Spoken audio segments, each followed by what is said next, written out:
Hello అందరికీ నమస్కారం. మా ఛానల్కు మీ అందరికీ హృదయపూర్వక స్వాగతం. మీరు హృదయాన్ని తాకే ప్రేమ కథలు, కుటుంబ కథలు, జీవితాన్ని మార్చే ఎమోషనల్ స్టోరీలు ఇష్టపడితే ఇప్పుడే మా ఛానల్ను సబ్స్క్రైబ్ చేసి పక్కనే ఉన్న బెల్ ఐకాన్ను ప్రెస్ చేయండి. ఈరోజు మనం వినబోయే కథ ప్రేమ, నమ్మకం, త్యాగం, కుటుంబ బంధాలు, జీవిత పాఠాలతో నిండిపోయిన ఒక అద్భుతమైన కథ. ఈ కథ చివరి వరకు వింటే మీ కళ్ళల్లో కూడా ఆనంద బాష్పాలు రావడం ఖాయం. మరి ఎలాంటి ఆలస్యం లేకుండా మన కథలోకి వెళ్ళిపోదాం. తెలంగాణలోని వరంగల్ జిల్లాలో ఉన్న ఒక చిన్న గ్రామంలో నివసించే ఆదిత్య చిన్నప్పటి నుంచే తెలివైనవాడు, కష్టపడే స్వభావం కలిగినవాడు. అతని తండ్రి రామమూర్తి గ్రామంలో చిన్న రైతు, తల్లి లక్ష్మి ఒక సాధారణ గృహిణి. కుటుంబ పరిస్థితులు అంత గొప్పగా లేకపోయినా మా కొడుకు పెద్ద మనిషి కావాలి అనే ఒక్క కలతో వారు ఎన్నో కష్టాలు పడ్డారు. ఆదిత్య కూడా తల్లిదండ్రుల కష్టాన్ని వృధా చేయకుండా రాత్రింబవళ్లు చదివి హైదరాబాద్లోని ఒక ప్రముఖ సాఫ్ట్వేర్ కంపెనీలో ఉద్యోగం సంపాదించాడు. ఉద్యోగం వచ్చిన రోజు మొత్తం గ్రామం సంబరాలు చేసుకుంది. తండ్రి ఆనందంతో కన్నీళ్లు పెట్టుకున్నాడు. తల్లి దేవుడికి 100 కొబ్బరికాయలు కొడతానని మొక్కుకుంది. కొన్నేళ్లలో ఆదిత్య మంచి జీతం సంపాదించి తల్లిదండ్రులకు కొత్త ఇల్లు కట్టించాడు. కానీ డబ్బు, ఉద్యోగం, కారు, పేరు ప్రతిష్ట అన్నీ ఉన్నా అతని జీవితంలో ఒక వెలితి మాత్రం ఉండేది. ప్రతిరోజు ఉదయం ఆఫీస్, రాత్రి ఇంటికి రావడం, ల్యాప్టాప్ ముందు గంటల తరబడి కూర్చోవడం, అదే జీవితం. నవ్వు కూడా మర్చిపోయాడు. ఒకరోజు అతని అమ్మ ఫోన్ చేసి, బాబూ, ఈసారి తప్పకుండా ఇంటికి రా, నీకోసం ఒక మంచి సంబంధం వచ్చింది. అమ్మాయిని ఒక్కసారి చూసి మాట్లాడితే చాలు, నచ్చకపోతే మేం బలవంతం చెయ్యం అంది. తల్లిని బాధ పెట్టకూడదని అనుకుని ఆదిత్య ఊరికి బయలుదేరాడు. మరుసటి రోజు పెళ్లి చూపులు ఏర్పాటు చేశారు. ఆ ఇంట్లోకి అడుగుపెట్టిన ఆదిత్య కళ్ల ముందుగా నిలిచింది ఒక అమ్మాయి. ఆమె పేరు అనన్య. తెల్లటి చీర, నుదుటిపై చిన్న బొట్టు, కళ్లలో అమాయకత్వం, ముఖంలో ప్రశాంతమైన చిరునవ్వు. ఆమె అందం కంటే ఆమె ప్రవర్తనే ఆదిత్యను ఎక్కువగా ఆకట్టుకుంది. పెద్దలకు గౌరవంగా మాట్లాడటం, ఇంట్లో పనిచేస్తున్న వృద్ధ మహిళకు స్వయంగా భోజనం పెట్టడం చూసి ఇలాంటి మనసున్న అమ్మాయి జీవిత భాగస్వామి అయితే జీవితం నిజంగా అందంగా ఉంటుంది అనిపించింది. ఇద్దరికీ మాట్లాడుకునే అవకాశం ఇచ్చినప్పుడు అనన్య చెప్పిన మొదటి మాట ఆదిత్య జీవితాన్నే మార్చేసింది. డబ్బు సంపాదించడం అందరూ నేర్చుకుంటారు, కానీ మనిషిని గెలుచుకోవటం మాత్రం చాలా కొద్ది మందికే వస్తుంది. ఆ మాట వినగానే ఆదిత్య మనసులో ఏదో తెలియని అనుబంధం కలిగింది. ఇద్దరికీ ఒకరంటే ఒకరికి ఇష్టం కలగడంతో పెద్దలు నిశ్చితార్థం చేశారు. రోజులు గడుస్తున్న కొద్దీ ఇద్దరూ ఫోన్లో మాట్లాడుకుంటూ ఒకరి కలలు, ఆశలు, భయాలు, జీవిత లక్ష్యాలు పంచుకున్నారు. అనన్యకు ఒక అలవాటుండేది. ప్రతి రాత్రి నిద్రపోయే ముందు డైరీలో ఆ రోజు జరిగిన మంచి విషయాన్ని రాసేది. జీవితంలో చిన్న ఆనందాలను కూడా గుర్తుంచుకోవాలి అనేది ఆమె నమ్మకం. ఆదిత్యకు అది చాలా నచ్చింది. పెళ్లికి వారం రోజుల ముందు ఆదిత్య తన ఆఫీస్ పని ముగించుకొని ఇంటికి వస్తుండగా వర్షంలో ఒక చిన్న బాలుడు ప్రమాదానికి గురై రోడ్డుపై పడి ఉండటం చూశాడు. ఒక్క క్షణం కూడా ఆలోచించకుండా అతన్ని ఆసుపత్రికి తీసుకెళ్లాడు. రక్తం అవసరం కావడంతో తన రక్తాన్ని ఇచ్చి ఆ బాలుడి ప్రాణాలు కాపాడాడు. ఆ హడావుడిలో తన మొబైల్, పర్స్ పోగొట్టుకున్నాడు. ఇంటివారికి సమాచారం ఇవ్వలేకపోయాడు. అదే సమయంలో సోషల్ మీడియాలో ఒక తప్పుడు వార్త వైరల్ అయింది. వరుడు పెళ్లికి ముందు కనిపించకుండా పోయాడు, ఇంకో అమ్మాయితో వెళ్ళిపోయాడు అని. ఆ వార్త గ్రామానికి చేరేసరికి అందరూ అనన్య కుటుంబాన్ని అవమానించడం మొదలుపెట్టారు. బంధువులు ఇంకా ఈ పెళ్ళెందుకు, ఆపు అని ఒత్తిడి చేశారు. కానీ అనన్య ఒక్క మాట మాత్రమే చెప్పింది. నాకు తెలిసిన ఆదిత్య ఇలా చేయడు, అతనిపై నాకు నమ్మకం ఉంది. 3 రోజుల తర్వాత గాయాలతో ఇంటికి వచ్చిన ఆదిత్యను చూసి అనన్య కళ్లలో నీళ్లు వచ్చాయి. జరిగిన విషయం తెలుసుకున్న పెద్దలందరూ తమ తప్పు ఒప్పుకున్నారు. ఆ రోజు ఆదిత్య అనన్యతో ఒక మాట అన్నాడు. జీవితంలో అందరూ నన్ను నమ్మకపోయినా నువ్వు నమ్మావు. ఆ నమ్మకాన్ని జీవితాంతం కాపాడుతాను. కొద్ది రోజుల తర్వాత వారి పెళ్లి ఎంతో ఘనంగా జరిగింది. పెళ్లి తర్వాత హైదరాబాద్లో కొత్త జీవితం ప్రారంభించారు. మొదటి సంవత్సరం ఎంతో ఆనందంగా గడిచింది. కానీ జీవితం ఎప్పుడూ ఒకేలా ఉండదు. ఒకరోజు ఆదిత్య పనిచేసే కంపెనీ ఒక్కసారిగా మూతపడింది. ఉద్యోగం పోయింది, అప్పులు పెరిగాయి, ఇంటి ఈఎంఐలు, కుటుంబ బాధ్యతలు అన్నీ ఒకేసారి అతని భుజాలపై పడ్డాయి. జీవితంలో మొదటిసారి నేను ఓడిపోయాను అని భావించాడు. రోజంతా గదిలో కూర్చుని ఎవ్వరితో మాట్లాడకుండా ఉండేవాడు. అప్పుడు అనన్య తన పెళ్లిలో వచ్చిన బంగారు గొలుసును తీసి అమ్మేసి అతనికి ఒక కొత్త ల్యాప్టాప్ కొనిచ్చింది. ఇది బంగారం కాదు, మన భవిష్యత్తుకు పెట్టుబడి అని నవ్వుతూ చెప్పింది. ఆ మాటలు ఆదిత్యకు కొత్త ధైర్యాన్నిచ్చాయి. అతను చిన్న సాఫ్ట్వేర్ కంపెనీ ప్రారంభించాలని నిర్ణయించుకున్నాడు. మొదట్లో ఒక్క క్లయింట్ కూడా రాలేదు. చాలామంది ఎగతాళి చేశారు. ఉద్యోగం వదిలి వ్యాపారం చేస్తాడట అని నవ్వుకున్నారు. కానీ అనన్య మాత్రం ప్రతిరోజు అతనితో కలిసి కూర్చుని ప్రాజెక్టులు సిద్ధం చేసింది. క్లయింట్లకు మెయిల్స్ పంపింది, కాఫీ ఇచ్చింది, అలసిపోయినప్పుడు నవ్వించింది. ఒకరోజు నీ కష్టం ప్రపంచం గుర్తిస్తుంది అని చెప్పేది. నెలలు గడిచాయి. చివరకు ఒక విదేశీ కంపెనీ నుంచి చిన్న ప్రాజెక్ట్ వచ్చింది. ఆ ప్రాజెక్ట్ విజయవంతం కావడంతో మరో 5 కంపెనీలు వచ్చాయి. కొన్నేళ్లలోనే ఆదిత్య కంపెనీ 100 మందికి ఉద్యోగాలిచ్చే స్థాయికి ఎదిగింది. రాష్ట్ర ప్రభుత్వం అతనికి ఉత్తమ యువ పారిశ్రామికవేత్త అవార్డు ప్రకటించింది. ఆ అవార్డు అందుకుంటూ స్టేజ్పై అతను చెప్పిన మాటతో సభ మొత్తం నిశ్శబ్దమైంది. నా విజయానికి కారణం నా తెలివి కాదు, నా భార్య నాపై ఉంచిన నమ్మకం. నన్ను నేనే నమ్మలేని రోజుల్లో కూడా ఆమె మాత్రం నా కలను నమ్మింది. ఆ మాట విన్న అనన్య కళ్లలో ఆనంద భాష్పాలు మెరిశాయి. కానీ వారికి తెలియదు, వారి జీవితాన్ని పూర్తిగా మార్చేసే ఒక సంఘటన ఇంకా ముందే ఉందని. ఉద్యమ అవార్డు అందుకున్న తర్వాత ఆదిత్య పేరు దేశమంతా మారుమోగింది. ఎన్నో కంపెనీలు అతనితో భాగస్వామ్యం కావాలని ముందుకొచ్చాయి. టెలివిజన్ ఇంటర్వ్యూలు, బిజినెస్ మ్యాగజైన్ కవర్లు, సోషల్ మీడియాలో లక్షలాది మంది అభిమానులు. ఒకప్పుడు ఉద్యోగం కోసం ఎదురుచూసిన యువకుడు ఇప్పుడు 100 మందికి ఉద్యోగాలు ఇచ్చే స్థాయికి ఎదిగాడు. కానీ అనన్య మాత్రం అతనికి ఎప్పుడూ ఒకే మాట చెప్పేది: ఎంత ఎత్తుకు ఎదిగినా మనం వచ్చిన నేలను ఎప్పుడూ మర్చిపోవద్దు. ఆ మాటలను ఆదిత్య తన జీవిత సూత్రంగా మార్చుకున్నాడు. ప్రతి నెల తమ గ్రామానికి వెళ్లి పేద విద్యార్థులకు స్కాలర్షిప్లు ఇవ్వడం, రైతుల పిల్లలకు కంప్యూటర్ శిక్షణ అందించడం, వృద్ధాశ్రమాలకు సహాయం చేయడం మొదలుపెట్టారు. గ్రామస్తులు వారిని చూసి గర్వపడేవారు. ఒకరోజు కంపెనీ 10వ వార్షికోత్సవం సందర్భంగా భారీ వేడుక ఏర్పాటు చేశారు. దేశంలోని ప్రముఖ వ్యాపారవేత్తలు, రాజకీయ నాయకులు, ఉద్యోగులు, మీడియా ప్రతినిధులు అందరూ హాజరయ్యారు. స్టేజ్పై మాట్లాడుతున్న ఆదిత్య అకస్మాత్తుగా అనన్యను వేదికపైకి పిలిచాడు. ఈ కంపెనీకి అసలు యజమాని నేను కాదు, నా జీవితాన్ని నమ్మిన ఈమె. నేను కూలిపోతున్నప్పుడు నన్ను మళ్లీ నిలబెట్టింది నా భార్య అని చెప్పి అందరి ముందు ఆమె చేతిని పట్టుకుని నమస్కరించాడు. హాల్ మొత్తం చప్పట్లతో మార్మోగిపోయింది. కానీ అదే సమయంలో అనన్యకు ఒక్కసారిగా తల తిరిగి స్టేజ్ పైనే కుప్పకూలిపోయింది. అందరూ భయంతో ఆసుపత్రికి తీసుకెళ్లారు. పరీక్షలు చేసిన వైద్యులు ఆదిత్యను పక్కకు పిలిచి చెప్పిన మాట అతని గుండెను ముక్కలు చేసింది. మీ భార్యకు అరుదైన గుండె సంబంధిత వ్యాధి ఉంది. ఆమె చాలా కాలంగా ఈ సమస్యతో బాధపడుతోంది. కానీ మీకు చెప్పలేదు. ఆ మాటలు విన్న ఆదిత్యకు ప్రపంచం ఒక్కసారిగా చీకటిగా కనిపించింది. ఇదెలా సాధ్యం? ఆమె ఎప్పుడూ ఆరోగ్యంగానే కనిపించేది అని అడిగాడు. డాక్టర్ నెమ్మదిగా సమాధానమిచ్చాడు. ఆమె తన బాధను దాచుకుంది. మీ కలలు నెరవేరాలని, మీరు ఆందోళన చెందకూడదని అనుకుంది. ఆస్పత్రి గదిలో మంచంపై పడుకున్న అనన్యను చూసి ఆదిత్య కన్నీళ్లు ఆపుకోలేకపోయాడు. ఆమె మాత్రం చిరునవ్వుతో, ఎందుకు ఏడుస్తున్నారు? మీరేడిస్తే నేను ధైర్యంగా ఎలా ఉంటాను అని అడిగింది. ఆ ప్రశ్నకు ఆదిత్య దగ్గర సమాధానం లేదు. కొద్ది రోజుల తర్వాత ఇంటికి వచ్చిన అనన్య తన పాత అల్మారాలోని ఒక చిన్న చెక్కపెట్టెను తీసి ఆదిత్య చేతిలో పెట్టింది. నేను లేకపోతే మాత్రమే దీన్ని తెరవాలి, అంతవరకు మాటివ్వండి అంది. ఆదిత్య కోపంగా, ఇలాంటి మాటలు మళ్ళీ ఎప్పుడూ మాట్లాడొద్దు, నువ్వు నాకు జీవితాంతం తోడుగా ఉంటావు అని చెప్పినా ఆమె కేవలం నవ్వి ఆ పెట్టెను అతని చేతిలో ఉంచింది. రోజులు గడుస్తున్న కొద్దీ చికిత్స కొనసాగింది. దేశంలోని ప్రముఖ వైద్యులను కలిశారు. విదేశాల్లో కూడా పరీక్షలు చేయించారు. ఎంత ఖర్చైనా వెనకాడలేదు. కానీ వైద్యులు చెప్పిన సమాధానం మాత్రం మారలేదు. ఆపరేషన్ చేయొచ్చు, కానీ విజయం సాధించే అవకాశం చాలా తక్కువ. ఈ విషయం బయటకు తెలియకుండా ఇద్దరూ సాధారణ జీవితమే గడిపారు. కంపెనీలో ఉద్యోగులకు ఏమాత్రం అనుమానం రాకుండా అనన్య ప్రతిరోజూ ఆఫీస్కు వెళ్లేది.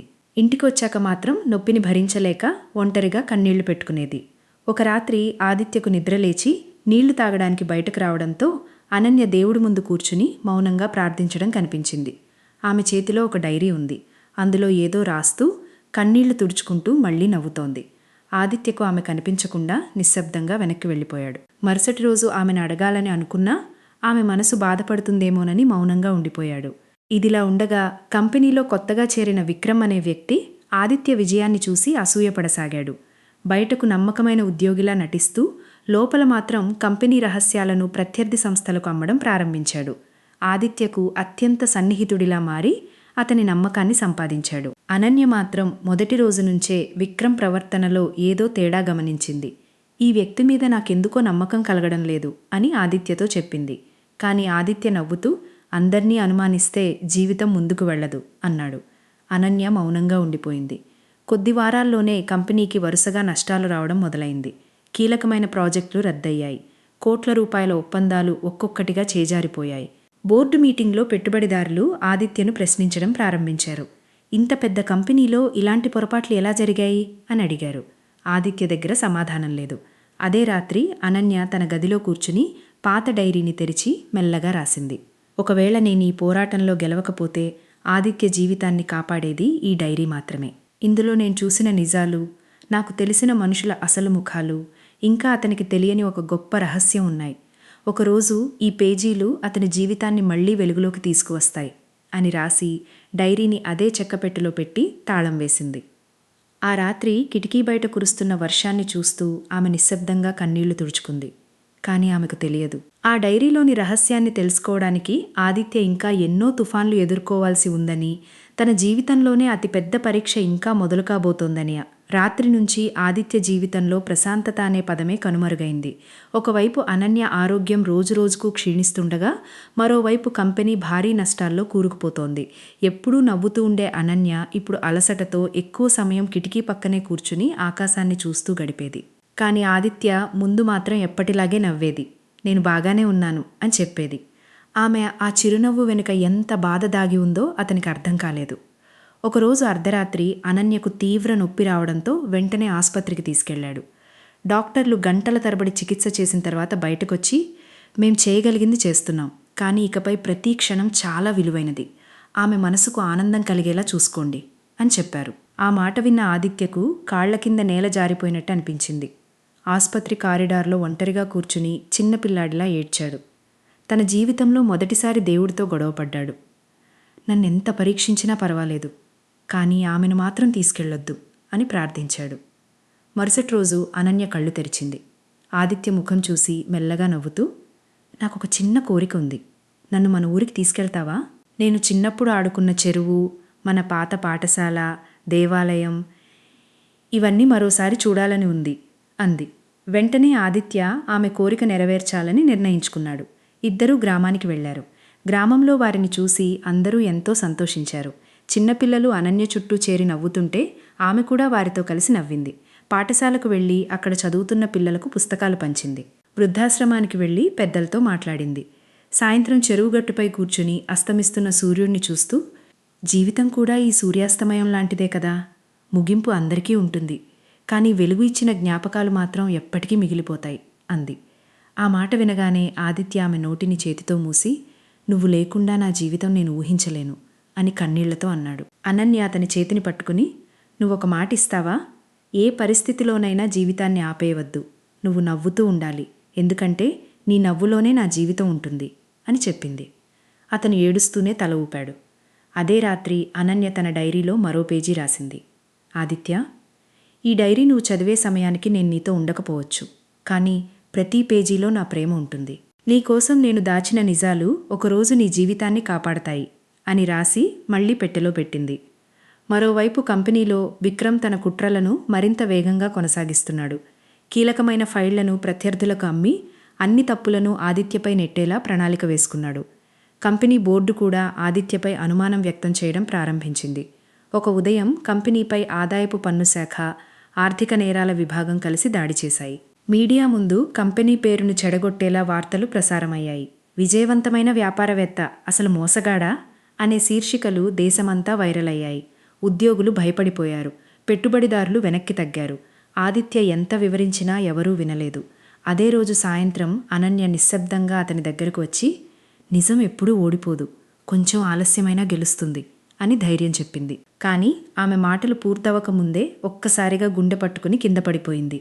వెంటనే ఆసుపత్రికి తీసుకెళ్లినా ఈసారి పరిస్థితి చాలా విషమంగా మారింది. ఆపరేషన్ చేయాలని వైద్యులు నిర్ణయించారు. ఆపరేషన్ థియేటర్లోకి తీసుకెళ్తున్నప్పుడు అనన్య చివరిసారి ఆదిత్య చేతిని గట్టిగా పట్టుకుని, చెక్కపెట్టే, దాన్ని మరవొద్దు, సరైన సమయం వచ్చినప్పుడు మాత్రమే తెరువు, అందులో నీ జీవితాన్ని మార్చే నిజం ఉంది. ఇంకా ఒక విషయం, నేను నిన్ను ప్రేమించినంతగా ఈ ప్రపంచంలో ఎవరూ ప్రేమించలేరు అని కన్నీటి నవ్వుతో చెప్పింది. తలుపులు మూసుకుపోయాయి. గంటలు గడిచాయి. ప్రతి నిమిషం ఆదిత్యకు ఒక యుగంలా అనిపించింది. చివరకు డాక్టర్ బయటకొచ్చాడు. అతని ముఖంలో కనిపించిన నిశ్శబ్దం చూసి ఆదిత్య గుండె ఒక్కసారిగా ఆగిపోయినట్టు అనిపించింది. డాక్టర్ మెల్లగా భుజంపై చేయి వేసి, క్షమించండి, మేం చాలా ప్రయత్నించాం అని చెప్పగానే ఆదిత్య ప్రపంచమే చీకటిగా మారిపోయింది. ఆసుపత్రి కారిడార్లో కూర్చుని అతను మాటలు రావడం మానేశాడు. తన చేతుల్లో ఎప్పుడూ నవ్వుతూ కనిపించిన అనన్య ఇక లేడనే నిజాన్ని అతని మనసు అంగీకరించలేకపోయింది. అంత్యక్రియల రోజున వేలాది మంది వచ్చి కన్నీళ్లతో వీడ్కోలు చెప్పారు. కాని ఆదిత్య మాత్రం ఒక్క కన్నీటి బొట్టు కూడా కార్చలేదు. ఎందుకంటే అతని కన్నీళ్లు కూడా ఆమెతో పాటే వెళ్ళిపోయాయి. ఇంటికి తిరిగి వచ్చిన తర్వాత ఆమె గది తలుపు మూసి ఆమె చీరలు, పుస్తకాలు, డైరీ రాసే పెన్ను, ఆమె ఇష్టమైన మల్లెపూల సువాసన అన్నీ అలాగే ఉంచేశాడు. ప్రతి రాత్రి ఆమె ఫోటో ముందు కూర్చుని గంటల తరబడి మౌనంగా ఉండేవాడు. కంపెనీ బాధ్యతలు పూర్తిగా వదిలేశాడు. జీవితం మీద ఆసక్తి కోల్పోయాడు. కానీ అతనికి తెలియని విషయం ఒక్కటే. అనన్య చివరిగా చెప్పిన ఆ చెక్కపెట్టెలో ఉన్న రహస్యం అతని జీవితాన్ని మాత్రమే కాదు, అతని చుట్టూ ఉన్న ప్రతి మనిషి అసలు స్వరూపాన్ని బయటపెట్టబోతోంది. ఆ పెట్టె తెరచే రోజు అతని జీవితంలో మరోసారి ఉదయం పుట్టబోతోంది. కానీ ఆ ఉదయం రావడానికి ముందు అతను చీకటిలోనే అత్యంత కఠినమైన ప్రయాణం చేయాల్సి ఉంది. అనన్య మరణించి సరిగ్గా 6 నెలలు పూర్తయ్యాయి. ఆ 6 నెలల్లో ఆదిత్య నవ్వడం మర్చిపోయాడు. ఒకప్పుడు 100 మంది ఉద్యోగులతో సందడిగా ఉండే కంపెనీ ఇప్పుడు అప్పుల్లో కూరుకుపోయి మూతపడే పరిస్థితికి చేరుకుంది. పెట్టుబడిదారులు ఒక్కొక్కరుగా వెనక్కి వెళ్ళిపోయారు. బ్యాంకులు రుణాల కోసం నోటీసులు పంపించాయి. మీడియా ప్రతిరోజూ అతనిపై ఆరోపణలు చేస్తూనే ఉంది. ఒకప్పుడు యువ పారిశ్రామికవేత్త అని ప్రశంసించిన వాళ్లే ఇప్పుడు మోసగాడు అని వార్తలు ప్రసారం చేస్తున్నారు. తనపై నమ్మకం ఉంచిన ఉద్యోగులు కూడా ఒక్కొక్కరుగా కంపెనీని వదిలి వెళ్ళిపోయారు. ఇంట్లో ప్రతి మూలలో అనన్య జ్ఞాపకాలు కనిపించడంతో అక్కడ కూడా ఉండలేకపోయాడు. ఒక రాత్రి వర్షం కురుస్తుండగా ఆమె గదిలో ఒంటరిగా కూర్చుని పాత ఫోటోలు చూస్తూ ఉండగా అకస్మాత్తుగా ఆమె చివరిసారి చెప్పిన మాట గుర్తొచ్చింది. ఆ చెక్కపెట్టే సరైన సమయం వచ్చినప్పుడు మాత్రమే తెరువు. ఆ మాట గుర్తుకు రావడంతో అతని గుండె వేగంగా కొట్టుకోవడం మొదలైంది. వెంటనే అల్మారాలో ఉన్న చిన్న చెక్కపెట్టెని తీసుకొచ్చాడు. వణుకుతున్న చేతులతో తాళం తెరిచాడు. అందులో ఒక నీలం రంగు డైరీ, ఒక పెన్ డ్రైవ్, కొన్ని ఫోటోలు, ఒక కవర్లో పెట్టిన లేఖ కనిపించాయి. మొదట లేఖను తెరిచాడు. అందులో అనన్య అందమైన చేతిరాతలో ఇలా ఉంది. ఆదిత్య, నువ్వీ లేఖ చదువుతున్నావంటే నేను నీతో లేను. కానీ నా ప్రేమ ఎప్పటికీ నీతోనే ఉంటుంది. నువ్వు ఏడవకూడదని నేను కోరుకున్నాను. అందుకే నా అనారోగ్యాన్ని కూడా దాచుకున్నాను. కానీ నేను నీ నుంచి దాచింది నా ఆరోగ్యం మాత్రమే కాదు, నీ జీవితాన్ని కాపాడే ఒక నిజం కూడా ఉంది. మన కంపెనీని నాశనం చేసిన వ్యక్తి బయటివాడు కాదు, నీకు అత్యంత దగ్గరగా ఉన్న వ్యక్తే. విక్రమ్పై నాకు మొదటి రోజు నుంచే అనుమానం వచ్చింది. అందుకే నేనెవరికీ చెప్పకుండా అతని ప్రతి కదలికను గమనించాను. అతను ప్రత్యర్థి కంపెనీకి రహస్య సమాచారం అమ్ముతున్న వీడియోలు, ఆడియోలు, బ్యాంక్ ట్రాన్సాక్షన్ వివరాలు అన్నీ ఈ పెన్ డ్రైవ్లో ఉన్నాయి. నువ్వు నన్ను నమ్మినట్లే ఒకరోజు నా మాట కూడా నమ్ముతావని ఆశిస్తూ ఇవన్నీ దాచిపెట్టాను. కానీ ఇంకో పెద్ద నిజం కూడా ఉంది. అక్కడితో లేఖ ఆగిపోయింది. ఆదిత్య ఆశ్చర్యంతో మిగతా పేజీ తిప్పాడు. నువ్వు చిన్నప్పటినుంచి నీ తండ్రి రామమూర్తి గారే నీకు జన్మనిచ్చారని అనుకుంటున్నావు. కానీ నిజానికి నువ్వు అనాథవు కాదు. అయితే నీ జన్మ గురించి నీకు తెలియని నిజం ఉంది. 28 సంవత్సరాల క్రితం ఒక రోడ్డు ప్రమాదంలో ఒక ప్రముఖ పారిశ్రామికవేత్త దంపతులు మరణించారు. వారి 3 సంవత్సరాల కొడుకును రామమూర్తి గారు కాపాడి తమ సొంత కొడుకులా పెంచారు. ఆ విషయం ఆయన ఎప్పుడూ బయటకు చెప్పలేదు. ఎందుకంటే నిన్ను కోల్పోతామనే భయం. నేను నీ తండ్రి పాత స్నేహితుడి ద్వారా ఈ విషయం తెలుసుకున్నాను. నీ అసలు పేరు ఆదిత్య కాదు, ఆరవ్. నీ తల్లిదండ్రుల ఆస్తి ఇప్పటికీ ఒక ట్రస్ట్ ఆధీనంలో ఉంది. కానీ నాకు ఆస్తి ముఖ్యం కాదు, నిన్ను నిజం తెలుసుకునే హక్కు ఉందని మాత్రమే అనిపించింది. ఒకరోజు నువ్వు ఈ నిజాన్ని తెలుసుకున్నా కూడా రామ్మూర్తి గారిని ఎప్పుడూ వదలొద్దు. ఎందుకంటే జన్మనిచ్చిన వాళ్ళు ఒక్కసారి ప్రేమిస్తారు, కానీ పెంచిన వాళ్ళు ప్రతిరోజూ ప్రేమిస్తారు. ఆ లేఖ చదివేసరికి ఆదిత్య చేతులు వణికిపోయాయి. వెంటనే పెన్ డ్రైవ్ను ల్యాప్టాప్లో పెట్టి వీడియోలు చూశాడు. అందులో విక్రమ్ ప్రత్యర్థి, కంపెనీ యజమానులతో రహస్యంగా డబ్బు తీసుకుంటూ మాట్లాడటం, కంపెనీ డేటా కాపీ చేయడం, ఆదిత్యపై కుట్రలు చేయడం అన్నీ స్పష్టంగా రికార్డయ్యాయి. అనన్య అనారోగ్యంతో ఉన్నప్పటికీ ఇవన్నీ సేకరించిందని తెలుసుకుని ఆదిత్య గుండె ముక్కలైంది. నువ్వు లేనప్పటికీ నన్ను కాపాడుతూనే ఉన్నావు అని ఫోటో ముందు మోకాళ్లపై కూర్చుని బిగ్గరగా ఏడ్చాడు. మరుసటి రోజు ఆ ఆధారాలన్నీ పోలీసులకు, కోర్టుకు, బోర్డు సభ్యులకు అందించాడు. విచారణ ప్రారంభమైంది. కొన్ని వారాల్లో విక్రమ్ అరెస్ట్ అయ్యాడు. మీడియా ముందు అతను తన నేరాన్ని ఒప్పుకున్నాడు. అనన్య లేకపోయి ఉంటే నా నేరం ఎప్పటికీ బయటపడేది కాదు అని చెప్పడంతో దేశమంతా షాక్ అయ్యింది. కంపెనీపై ఉన్న ఆరోపణలు తొలగిపోయాయి. పెట్టుబడిదారులు మళ్లీ తిరిగి వచ్చారు. ఉద్యోగులు ఆదిత్యను క్షమాపణలు కోరారు. కానీ ఆ విజయాన్ని చూసి ఆనందపడాల్సిన అనన్య మాత్రం ఈ లోకంలో లేదు. కొద్ది రోజుల తర్వాత ఆదిత్య తన తండ్రి రామమూర్తి దగ్గరకు వెళ్ళి లేఖలో ఉన్న విషయం అడిగాడు. రామమూర్తి కన్నీళ్లు పెట్టుకుని నిజం ఒప్పుకున్నాడు. నిన్ను కోల్పోతానని భయపడ్డాను బాబూ, అందుకే ఎప్పుడూ చెప్పలేదు.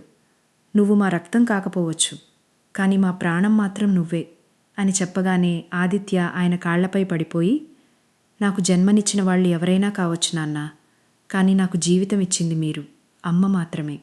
ఈ జన్మలో నేను మీ కొడుకునే అని కన్నీళ్లతో అన్నాడు. ఆ దృశ్యం చూసి ఇంట్లో ఉన్న ప్రతి ఒక్కరూ ఏడ్చారు. అయితే అనన్య లేఖలో ఇంకా ఒక చివరి పేజీ మిగిలి ఉంది. ఆ పేజీలో ఏముందో తెలుసుకోవడానికి ఆదిత్య గుండె వేగంగా కొట్టుకుంటోంది. ఎందుకంటే అనన్య చివరిగా దాచిన ఆ రహస్యం అతని భవిష్యత్తును పూర్తిగా మార్చబోతోంది. రాత్రంతా ఆదిత్యకు నిద్ర పట్టలేదు. అనన్య రాసిన చివరి పేజీని తెరవడానికి అతని చేతులు వణికిపోయాయి. ఎన్నో జ్ఞాపకాలు కళ్ల ముందు తిరిగాయి. చివరకు ధైర్యం చేసి ఆ పేజీని తెరిచాడు. అందులో అనన్య అందమైన చేతిరాతలో ఇలా రాసి ఉంది: నా ప్రాణమైన ఆదిత్య, నువ్వీ చివరి పేజీ చదివే సమయానికి నా గురించి బాధపడటం మానేసి ఉంటావని నేను ఆశిస్తున్నాను. నేను నీ జీవితంలోకి రావడం యాదృచ్ఛికం కాదు, దేవుడు నాకిచ్చిన ఒక బాధ్యత. నిన్ను విజయవంతమైన వ్యక్తిగా కాదు, మంచి మనిషిగా చూడాలనేదే నా కల. నువ్వు సంపాదించిన డబ్బు, పేరు, అవార్డులు ఒకరోజు మాయమవుతాయి, కానీ నువ్వు చేసిన మంచి పనులు మాత్రం ఎప్పటికీ జీవిస్తాయి. అందుకే నాకొక చివరి కోరిక ఉంది. మన ఇద్దరి పేరుతో ఒక ట్రస్ట్ ప్రారంభించు. పేద పిల్లలు చదవడానికి సహాయం చెయ్యి, అనాథలకు ఆశ్రయం ఇవ్వి, రైతుల పిల్లలకు ఉచిత విద్య అందించు, చికిత్సకు డబ్బులేని రోగులకు సాయం చెయ్యి. ప్రతిరోజు ఒక మనిషి జీవితంలో అయినా చిరునవ్వు తీసుకురాగలిగితే నేను నీ పక్కనే ఉన్నట్టే భావించు. ఇంకా ఒక విషయం, నువ్వు ఒంటరిగా జీవించొద్దు. ఒకరోజు నీ జీవితంలో మళ్ళీ ఆనందం వస్తే దాన్ని స్వీకరించడానికి భయపడవద్దు. నా ప్రేమ నిన్ను బంధించడానికి కాదు, నిన్ను ముందుకు నడిపించడానికి. నువ్వు నవ్వితేనే నేను ప్రశాంతంగా ఉంటాను.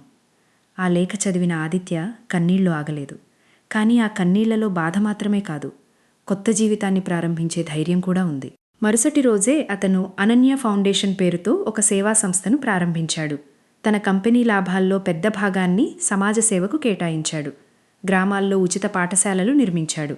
పేద విద్యార్థులకు స్కాలర్షిప్లు ఇచ్చాడు. అనాథ పిల్లల కోసం ఒక పెద్ద ఆశ్రమం నిర్మించాడు. గుండె జబ్బులతో బాధపడుతున్న చిన్నారులకు ఉచిత వైద్య సహాయం అందించే ఆసుపత్రిని స్థాపించాడు. ప్రతి భవనం ముందు ఒకే వాక్యం రాసి ఉండేది: ప్రేమతో చేసిన సహాయం ఎప్పటికీ వృధా కాదు. కొన్నేళ్లలో అనన్య ఫౌండేషన్ దేశంలోనే ఆదర్శ సంస్థగా నిలిచింది. ఒకరోజు అదే ఆశ్రమంలో పెరిగిన చిన్నారి అమ్మాయి స్టేజ్పై నిలబడి, నాకు తల్లిదండ్రులు లేరనుకున్నాను, కానీ ఈ ఫౌండేషన్ నాకు కొత్త జీవితాన్నిచ్చింది అని చెప్పినప్పుడు ఆదిత్యకు అనన్య చిరునవ్వు కనిపించినట్టనిపించింది. అతను ఆకాశం వైపు చూసి, నువ్విచ్చిన మాటను నేను నిలబెట్టుకున్నాను అనన్య అని మెల్లగా అన్నాడు. సంవత్సరాలు గడిచాయి. ఆదిత్య వయసు పెరిగింది. కానీ ప్రతి సంవత్సరం వారి పెళ్లి రోజున ఆమె సమాధి వద్దకు వెళ్ళి ఒక తెల్ల గులాబీ పెట్టడం మాత్రం ఎప్పుడూ మానలేదు. ఒకసారి అక్కడికి వచ్చిన ఒక చిన్న బాలుడు, అంకుల్, మీరు ప్రతి సంవత్సరం ఇక్కడికి ఎందుకొస్తారు అని అడిగాడు. ఆదిత్య చిరునవ్వుతో, ప్రేమించేవాళ్లు దూరం అవుతారు, కానీ ప్రేమ మాత్రం ఎప్పటికీ దూరం కాదు బాబూ. నిజమైన ప్రేమ అంటే మనతో ఉండడం కాదు, మన జీవితాన్ని మంచి మార్గంలో నడిపించడం అని చెప్పాడు. ఆ బాలుడు కూడా ఒక తెల్ల గులాబీని సమాధిపై ఉంచాడు. ఆ క్షణంలో చల్లని గాలి వీచింది. సమాధి పక్కన ఉన్న మల్లెపూలు మెల్లగా కదిలాయి. ఆదిత్యకు అది అనన్య తనను ఆశీర్వదిస్తున్నట్టుగా అనిపించింది. ఇంటికి తిరిగి వచ్చి ఆమె డైరీని చివరిసారి మూసి అల్మారాలో పెట్టాడు.